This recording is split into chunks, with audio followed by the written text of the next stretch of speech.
Okay, lads, let's look at the track. Great circuit, Viva Las Vegas, baby. Night circuit. The track is going to be cold in November, which really shakes things up. It adds the intensity because one little millimeter offline and you are in that concrete wall. These guys are going at over 200, well over 200 miles an hour down those long straights. But this track you also need downforce. So this is a real complicated track in terms of you need as much mechanical grip as you can get from toe in, toe out, tracking, camber, caster, ride height, right? The springs, everything.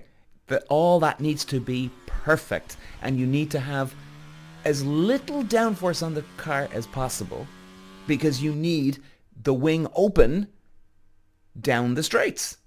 So you need as much mechanical grip as you can and as little aerodynamical grip as you can. And that's a very tricky thing to do in a circuit like this. Now, normally I would be saying, okay lads, this part is the most important corner. But today we're changing it all up. And sometimes this does happen in racing. You got to adapt.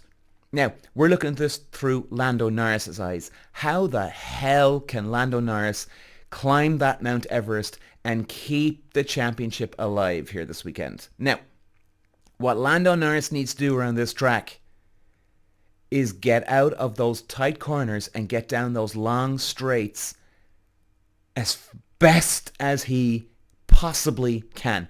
Open himself up for slipstreams, toes, okay? Get on somebody's ass and pop out and take the inside. I personally think that is exactly where he's going to get any sort of advantage this weekend. So really, there's actually not one important corner on the track for him this weekend. It's actually a combination of about 4 straights that he needs to get down and be as smooth out of those tight corners as he can to get down those long straights. And even if it's a half a mile extra going down that straight, that is enough to get a slipstream or prevent someone getting a slipstream on him. Because even if Lando Norris and Max Verstappen, and like we said about the points here, lads, all Verstappen needs to do is finish ahead of him. So if Lando Norris gets himself in a situation where he's got Verstappen trying to get a slipstream off him, going up those long straights, which can easily happen, he's got to make sure that he's got that half a mile an hour coming out of those bends enough. So if Verstappen does get himself up his bumper, he's got that half a mile extra to just keep him at bay. I mean, I know this is like... excuse me, guys. This is really... It's such a hard, steep mountain to climb for this guy. I mean, oh, Lord. What does he do? What does he do?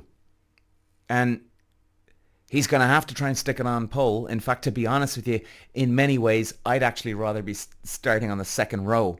It's kind of like Mexico, Italy, where you can get that slipstream, and Spain as well, right? Sometimes it's not beneficial to start on pole position.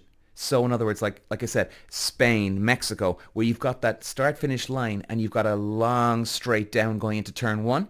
So what's going to happen here is that whether it's the first corner, second or third, the first half a lap for him, for Norris, is going to be very, very crucial. Get down those long straights and capitalize. And if he is struggling a little bit, well, then he's got a slipstream. Now, if he starts pole, somebody's going to get a slipstream on him. But if he starts third or fourth, he'll be able to get a slipstream on them and then pop out and get into the corner ahead and hopefully get into the lead. Now, it's a risky move too. It wouldn't be as crucial as Mexico or Spain starting on the second row, but I do think it would help him tremendously. Tremendously. You got to play this one smart, man. You've got to really play this one goddamn smart. And if he doesn't, well, look, hey, Lando Norris is on his own. He's in the jungle all on his own, boy, in the dark, because Zach Brown and those... terrible team have not had this boy's back all year.